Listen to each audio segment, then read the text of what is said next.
Alright guys, why grow your own pinto beans? Let's talk about it. Plus, let's do a nice harvest.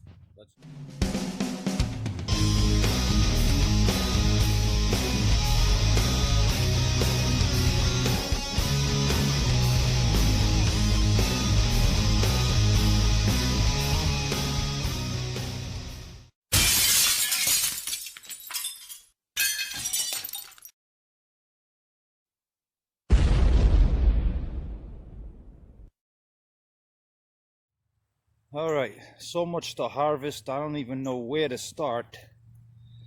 Let me start with this big guy back here. Look at that. It is a beautiful heirloom tomato. I got so many peppers.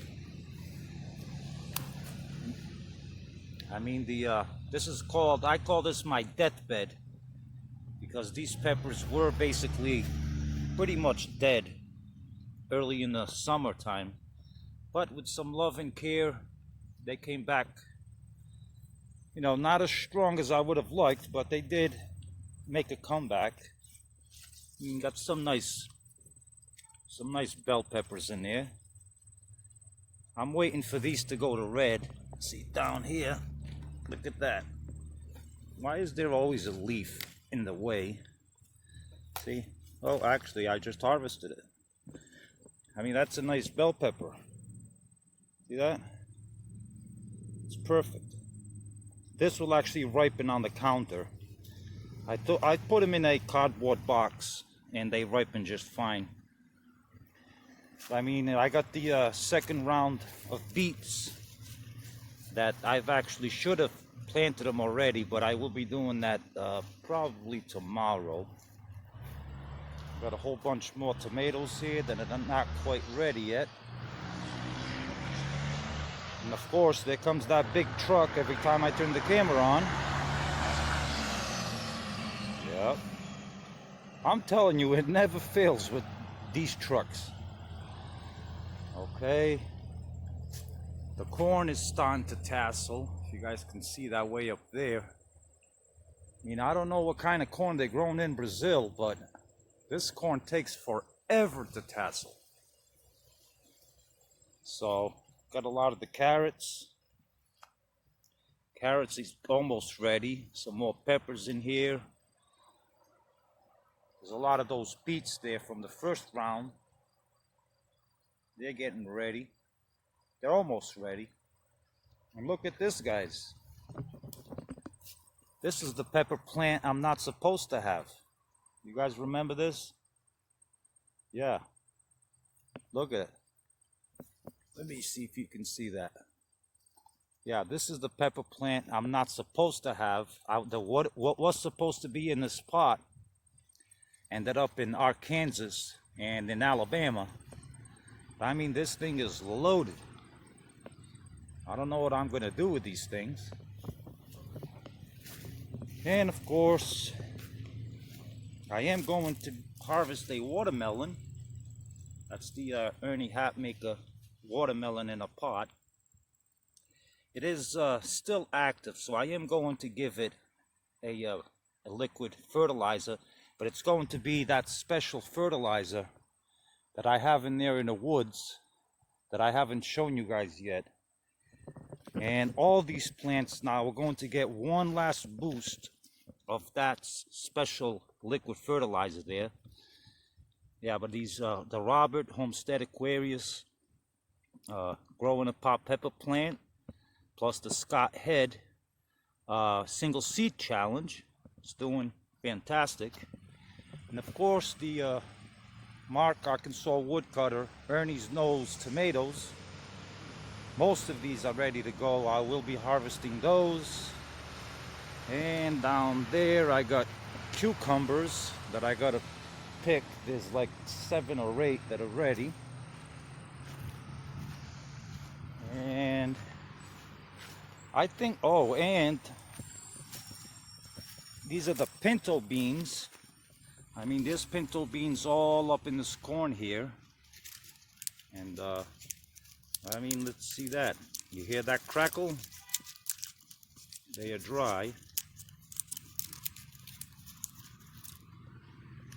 Yeah, there's the pinto beans. They're nice and dry. Now, if I was to throw these in the bed like this, in about a week, in about a week, just on top of the soil like that, in about a week, these are gonna sprout. So I want to show you guys, I did this by mistake. Well, I knew it was gonna happen, but I did it by mistake when I was testing out some of the beans. And look, I threw like 3 or 4 beans in this empty pot, and look at it. They're already sprouting. Oh, look at that, see it? Look, they sprouted. So I'm actually going to leave them there. And look at this corn, this Brazilian corn. I mean, look at that. This thing looks like some kind of, dinosaur. I mean, that's like, 1.5 feet off the soil. I believe they call these corn tendrils, which is extra roots to support themselves. But I mean, this corn is anchored in there pretty good. I mean, but yeah, I've never seen, I've seen that, but never up this high on a plant. So I'm curious to see what's going to happen with this Brazilian corn. I mean, the thing is just massive. I will keep you up to date on that. All right, let me do some harvesting, and we'll be back.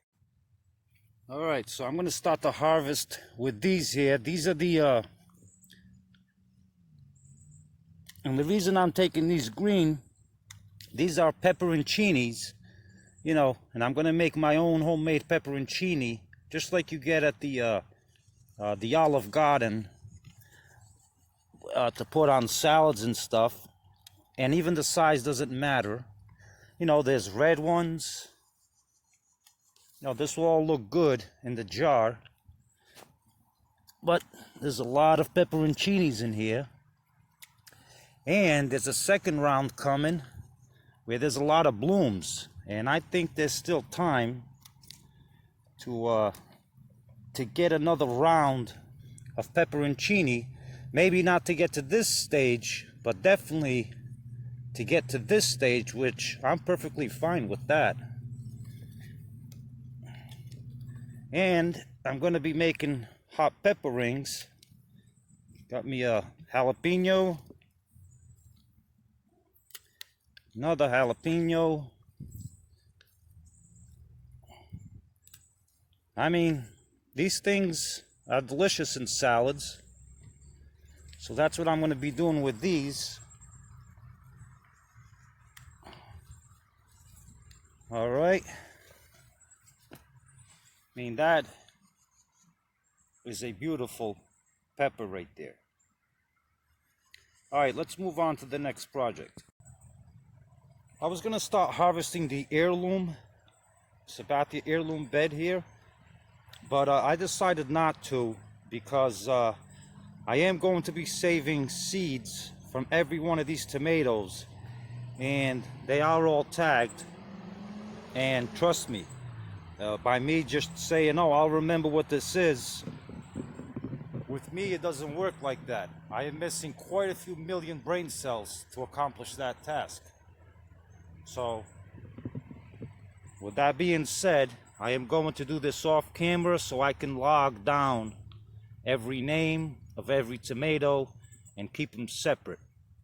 So I'm not going to harvest this on camera, but I do have one here already, which, see, I already forgot what it is.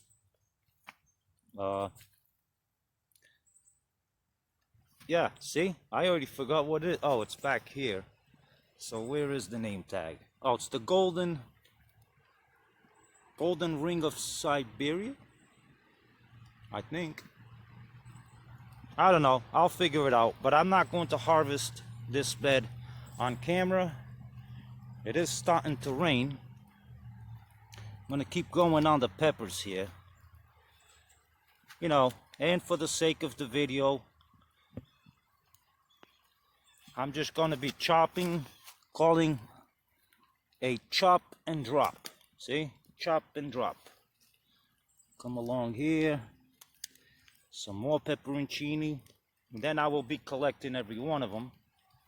Oh, and here's these are the hot cherry peppers, which I like to stuff them just like you see in the stores. You know, you go walk into a liquor store and they have them in a little bag stuffed with meat and prosciutto and cheese.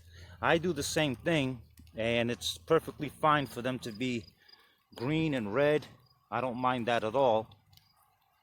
It is starting to rain, so let me gather everything that I already chopped and dropped, and if it stops raining, we will come back and conclude this video.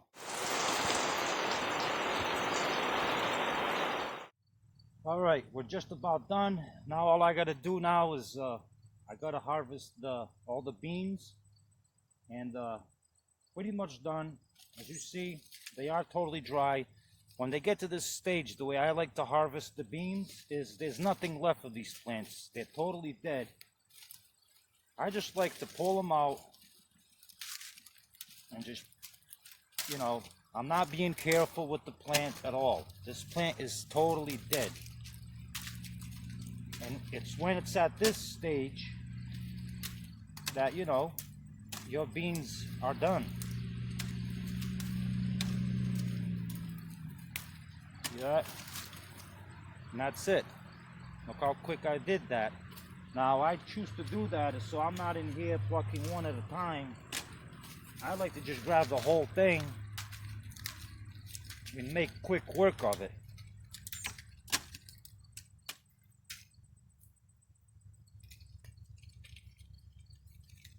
See?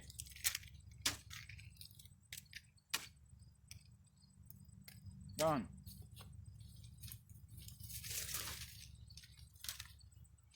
And these are the pinto beans that I did a video a ways back where I was explaining is don't leave bare soil as much as possible that you can help it.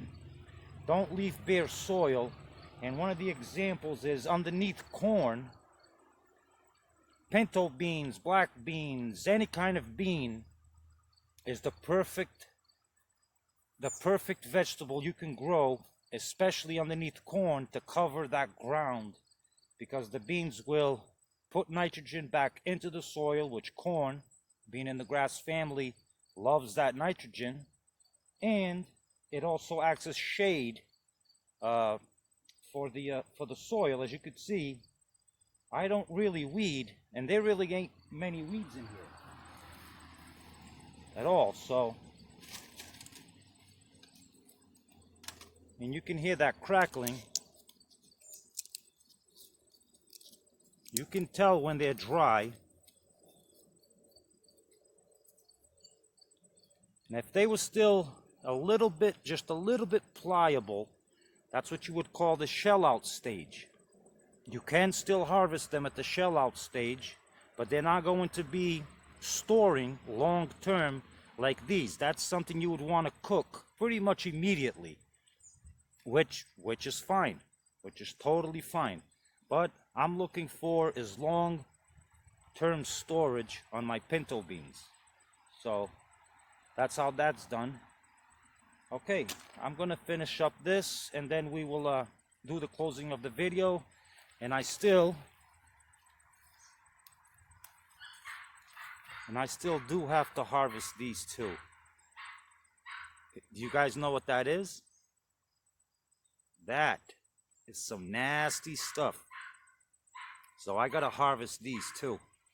All right, let's go. Let me finish this up and we'll go do the closing of the video. Okay, real quick. Here, this is the perfect example of the shell out stage. You see how it's still pliable, still a little moist, or has some moisture to it? Well, look at how much bigger it is. You see, you didn't hear no crackling? See? Look how much bigger. Let's see if I can get one here.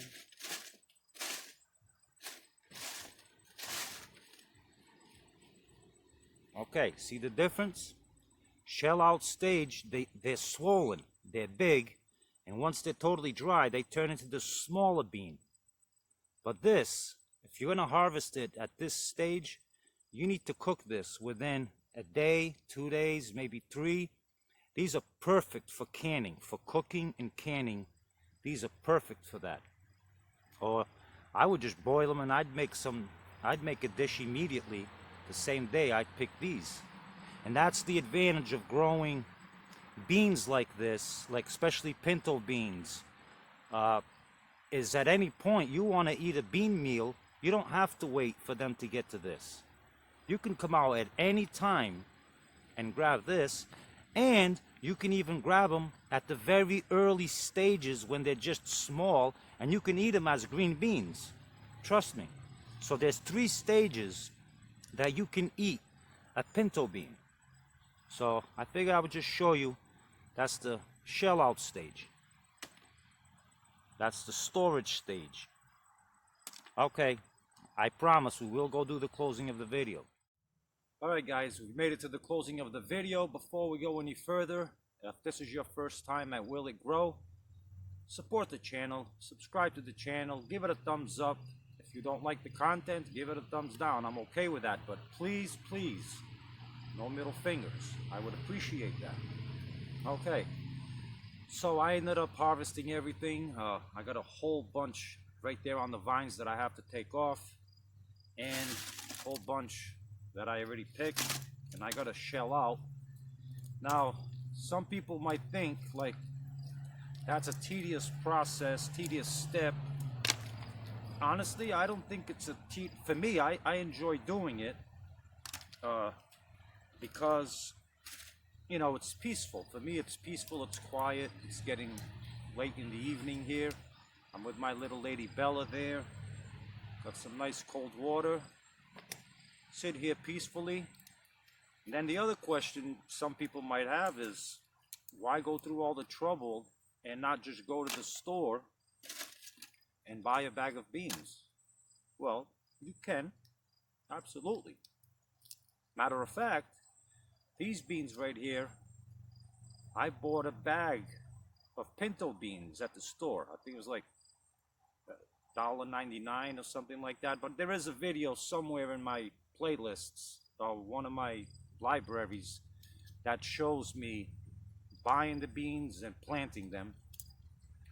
And yes, you can just buy the beans, but I enjoy growing my own beans. It's a pleasure. It's dual purpose. It's going to save me money. It's going to enrich my soil. It's going to help my corn, and it's going to feed me. So, you know, look at it this way. Growing your own beans. Yes, I did purchase a 1-pound bag, and I think out of that 1-pound bag, I think I used was like 3 or 4 ounces of beans to plant all around the property here. So for $2, I ate the pound bag of beans, and now I'm going to get, for 4 ounces, I'm going to probably get another 2-3 pounds of beans, basically for free. And all I had to do was stick it in the ground and watch it grow. So, do I get rewarded at the end? Absolutely. Does my corn? Yes. Does my soil? Yes. So, I hope that answers your question as to why am I going to put myself through this tedious step. Because I love doing it. I love doing it. So, with that being said, guys, I hope you enjoyed this. Now, we're going to take all this and we are going to weigh this whole harvest. So, don't go away just yet. The weigh-in is coming. So, till next time, you guys stay safe and God bless you. Okay, so we're back in. Here is the whole harvest. That's all the pepperoncinis, a whole bunch of tomatoes, and here's all the beans. finally, it took me like 2 hours to get that all shelled out. And this is not even all of the beans. This is just, I still got quite a few to go, but that's all I feel like doing today. So I'm going to weigh that up. Got all the peppers. Even got some Carolina Reapers. Ain't that beautiful? But I'm not going to be eating that, but I will be making some hot sauce with that. Got some tomatoes. Here's some Ernie's nose. That is a beautiful tomato. All right, and in here in this bag, I do have a whole bunch of different varieties of tomatoes. I'll be weighing these in the bag, not the scale. So, I mean, I didn't tear the bowls. All these bowls I didn't tear. I will tear them afterwards. So you're gonna have to trust me on this. So let's see what that is. Okay, so we are at, is that pounds? Yes, that's at pounds. I always measure everything is at pounds. Okay, so let's start with the pepperoncini. That is 2.96 ounces of pepperoncini. Okay, let's go with the beans. 2.35 ounces of beans. No, 2 pounds, I'm sorry, 2 pounds, 3.5 ounces of beans. Now remember, I only started with 4 ounces, and out of 4 ounces, just that corn bed, I got over 2 pounds. And I haven't harvested everything yet. That just shows you why you should grow your pinto beans. All right, the tomatoes here, I'm gonna have to grab this with 2 hands to put it on the scale. And then I'm gonna weigh this. Actually, let me see if I can put this bag on it. Now, I don't have to tear the bag because we all know a bag doesn't weigh anything. Oh, look at that. 8.54, 8 pounds, 5.5 ounces. That's pretty good. So what I will do is, I will pause the video. I will grab this with both of my hands, put it on the scale, and weigh that. So I'll be right back. Okay, so the tomatoes are on. And we have 8 pounds, 2.4 ounces. Okay, so next for that is I am going to empty this and I'm going to put these in there. We'll be right back. All right, so we got those on. Now this is some tomatoes, all different types of peppers and stuff. So this is a mixture. And this is 4.10 ounces. We'll call it 4.10.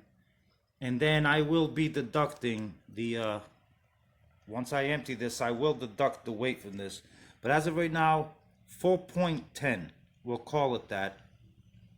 And, oh, actually, I harvested cucumbers too, but I don't have them. Let me grab the cucumbers. They're outside still. I'll be right back. Okay, so that was a total, I managed to harvest 7 cucumbers, and pretty much those cucumber plants are pretty much done. And it is 4 pounds, 13.6 ounces. That's a lot more pickles. So guys, that is the harvest. I am going to quickly add everything up and give you the final result. Okay, so I've done the math, and this is what we ended up with. I ended up with 20 pounds. So, what I'm gonna do is, because of this bowl, now when they're empty, this bowl, and this bowl, and this bowl. I didn't tear it. So instead of me tearing it, what I'm gonna do is, now I know they don't weigh, these 4 bowls combined don't weigh 2 pounds. So these ounces here, these ounces, they add up to 39 ounces, which is roughly about 2 pounds. So what I'm gonna do is, instead of tearing, I'm just going to eliminate the ounces. I'm not gonna count ounces, which is about just a little over 2 pounds. So forget the ounces. And so my total, you can see there, is 20 pounds for the harvest. So, you know, that's not too bad. So guys, thank you again for watching. Hit the thumbs up, subscribe, and hit the notification bell, and I will be back with you with more stuff. Thank you guys.